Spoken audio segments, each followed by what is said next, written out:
So let's discuss the derivative of a function from the first principle. And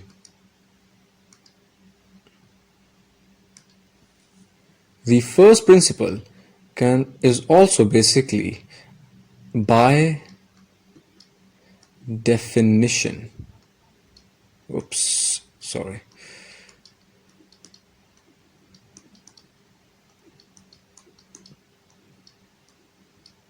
By definition. So a derivative of a function from the first principle, or the derivative of a function by definition. So let y be a function of x. So y is equal to f of x. So step 1, to find the derivative of y with respect to x, or f prime of x, you first have to take the increment on both sides. So basically this is the increment. Delta y is the increment of y and delta x is the increment of x, and then you'll take both of them on both sides. So for example, if this was y is equal to f of t, you would take this as y plus delta y is equal to f of t plus delta t. So this is the first step that you have to do. Now you have to put the value from equation 1 in equation 2. This is equation 1 and this is equation 2. So you'll have to put the value of equation 1 in equation 2. So what that basically means is that y will be written down as f of x, because y is equal to f of x. So f of x plus delta y is equal to f of x plus delta x. So this is the, and you can also, another way of doing this is basically you'll treat both of these equations as simultaneous equations. And so basically you can also subtract the first equation from the second one and you'll get the same result,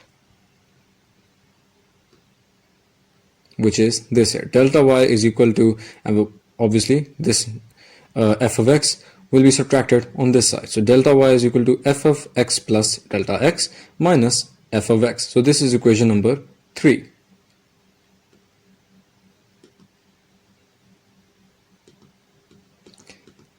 Now this is the third step, dividing both sides of equation number 3 by delta x.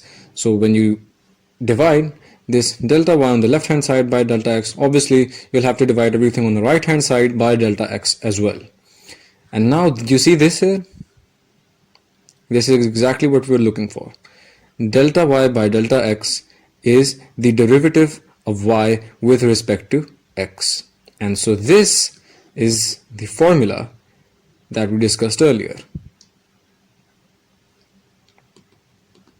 Now you'll obviously take the limit of delta x, the limit as delta x approaches 0 on both sides.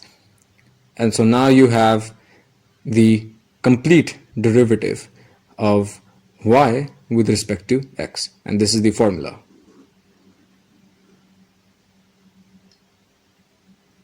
And so you have to follow these 4 steps.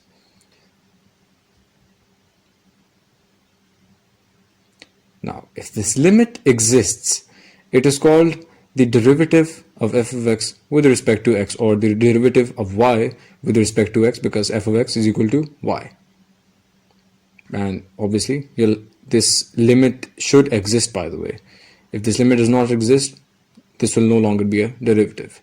So for this limit to exist, this must result in either a constant or an equation, not an equation really, an expression, algebraic expression, or it can be 0.